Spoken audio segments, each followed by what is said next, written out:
decided here, no new grades. It's already decided. Look. Yes. Wouldn't he go and try to look for signs of whether he's elected to have? Of course he would. We would all do that, right?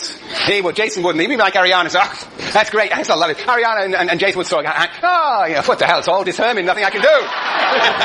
But, well, what's your name in the back? Aaron, right.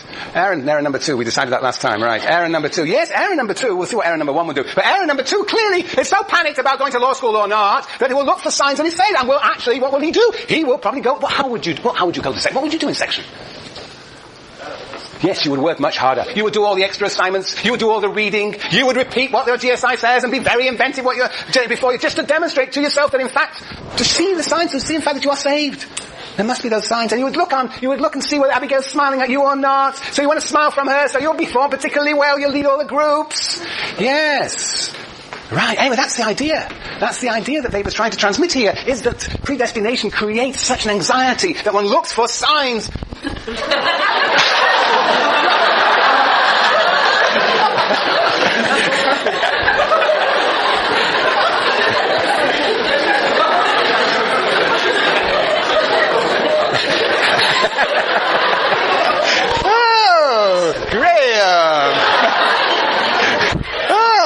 We've been talking about you. The observer has been observed. Yes. We've just been talking about your place, as if you were God.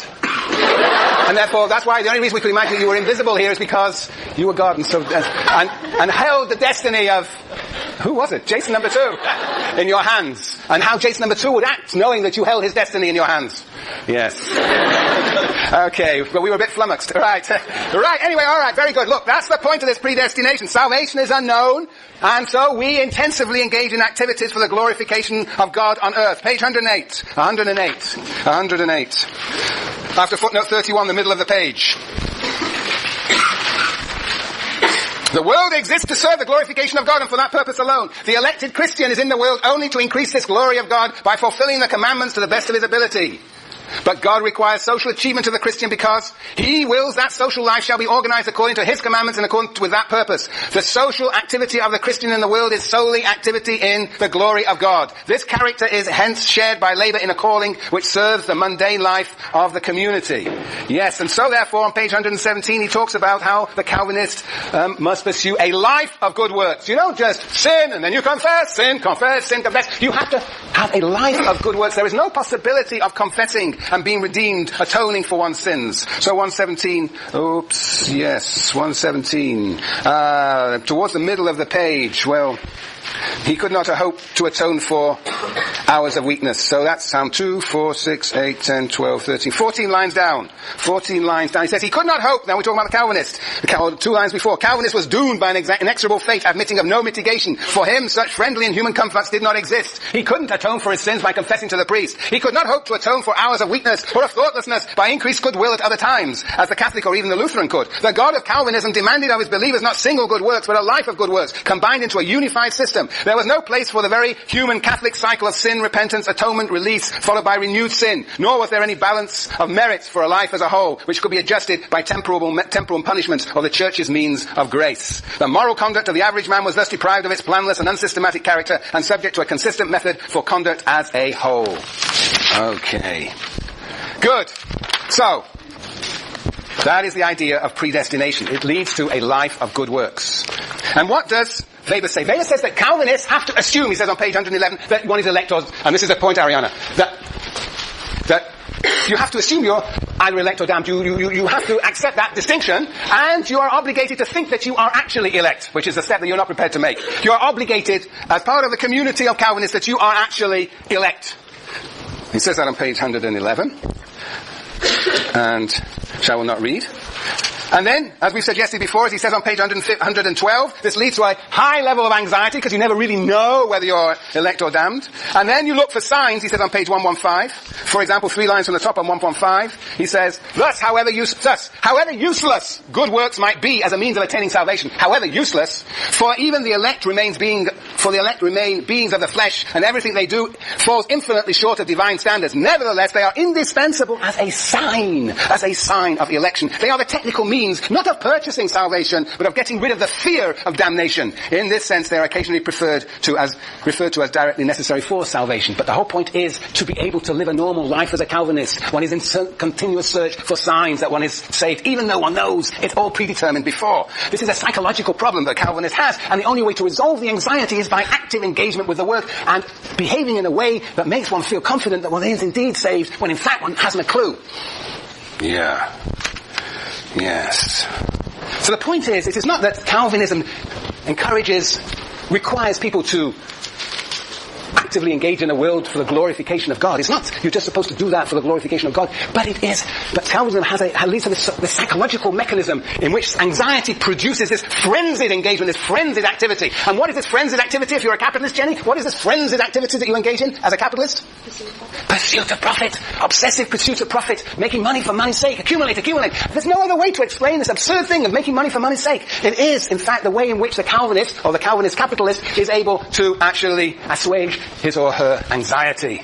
Yes, that's right. But there is another mechanism. That's the psychological mechanism. There is another mechanism here in this book. If you read it very, very carefully, there is another mechanism that assures this engagement with the world. Active engagement with the world. And that is what? Has anybody observed anything in this book? Perhaps we should just read it. Page 122. A fascinating story. 122. Page 3rd line from the top. This consciousness of divine grace of the elect and holy was accompanied by an attitude toward the sin of one's neighbor, not of sympathetic understanding based on consciousness of one's own weakness, but of hatred and contempt for him as an enemy of God, bearing the signs of eternal damnation. This sort of feeling was capable of such intensity that it sometimes resulted in the formation of sects. What is he saying here? What's the implication of what he just said? That people are what? They are watching one another. Yes, Juliana? So they're determining, it's kind of like they're watching for signs and they're concluding about these signs for other people. For other people too. Almost like playing the role of God. Yes, indeed. Almost like playing the role of God. Yeah, run out of sports basically. How could this be? Yes, that's right. You know, let's put it up here. Predestination. Here is God. But he's invisible. He's unknowable. And here we are. And everybody is observing everybody else. They're acting as God vis-a-vis. Everybody's judging everybody else whether they're saved or not. And what is this relationship between the individual and God? It's a very individualistic one. Weber says it so at great length. There's an inner loneliness, he says on page 105 and 110. There's a personal relationship. It's not mediated by priests and a pope and clergy, but it is an unmediated relationship, an inner loneliness, an unknowability. And there's also the mutual observance of the community of Calvinists identifying some people as sinners and saying, that person is damned. What does this remind you of? The panopticon. This is the perfect panopticon. The invisibility of the observer. And the constitution of the observed, the subjects, as individuals. Separated individuals with a singular relationship to God. But each also, in a sense, mutually observing the others. This is the perfection of the panopticon. Right? Aaron. Some of these early Christian churches were very Coptic. They had cells in which people actually prayed and then the priest did this thing. But above the altar, there was a large eye, a singular large eye. Which church is this? The Puritan churches in Puritan. Neil. But when you say this is a panopticon, the people watching the others, they're not intending to reform them. They're just merely trying to validate their own behavior and judge them in comparison to others, right? So yes, but there is a strict moral code about how you're supposed to behave in the... But how we said that, you look for positive signs to see if you're the elect. If you don't see any, then isn't plan B to then find negative signs in other people and compare yourself to them? Right to see, that's right to see. Oh, that's very good. Oh, you got it right. I mean, yes, indeed, you want to look and see, I know that I behave better than Neil. And therefore, he's down, there's no doubt about that, but I'm going to be elect. Yeah, that's right. Yes, Juliana. I'd say there are implications, more implications for this idea that you talk about hatred arising when people are damned, because if you identify people as damned, then you can justify treating or hatred towards them, separating yourself like that. So it has the consequence of, and plus how you treat them doesn't matter if you find signs that you're saved. So I mean, that people, like, that's predestination and its effects in, like, colonization and people talk about predestination's effects in, like, manifest destiny and taking land. Yes, well, the whole idea of the elect and the damned can provide a justification of all sorts of, indeed, of hierarchies. Yes. Error number 2. Well, doesn't that also, kind of explain how this is kind of often too? That's just normalizing. So we're just categorizing people into good or bad, and whatever the motivation is, whether it's to justify being mean to them or bad to them or whatever else, it's just testament to this being panopticon. Right, and there is a strict moral code how people are supposed to behave, so you can identify the so-called sinners, and so yes, and then there is this invisible relationship with God. The observer is always observing every moment of your life. So it's an incredibly powerful panoptic idea. Yes, you had your hand up. Every individual is their own self. Right, in a sense, but we are on the one hand, we are in our own selves. I mean, because we have all a personal relationship to God, and there is a very much, like what Weber's point is here, this inner loneliness that's constitutes us as individuals separated from others. And you're right, on the other hand, we are also observing one another. So there is the constitution of the separation of individuals, but also this mutual surveillance. Yes, that's right, you're absolutely right. In the strict panopticon, it isn't that individuals are actually observing one another in their separate selves. But the most important thing, of course, is that we internalize the gaze from above. Yes, and that is clearly what has happened through the Protestant. And that compares with the Catholic Church, right? Which is what, therefore?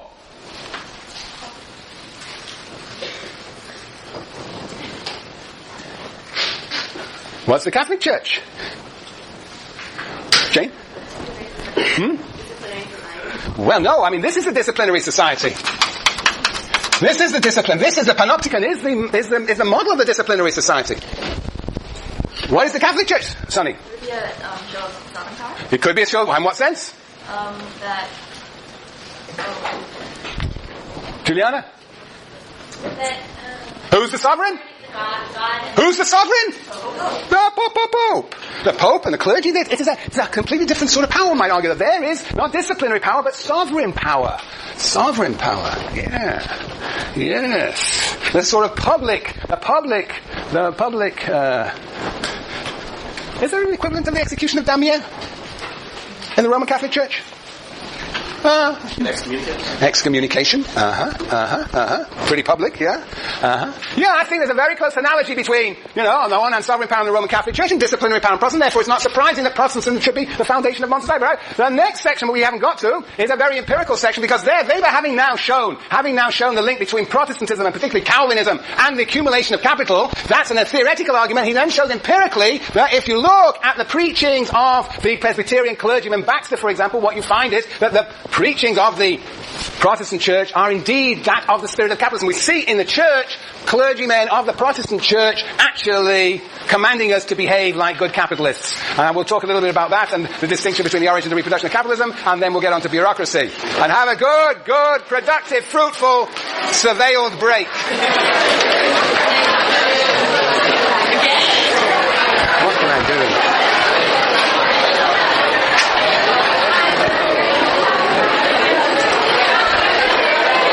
Okay.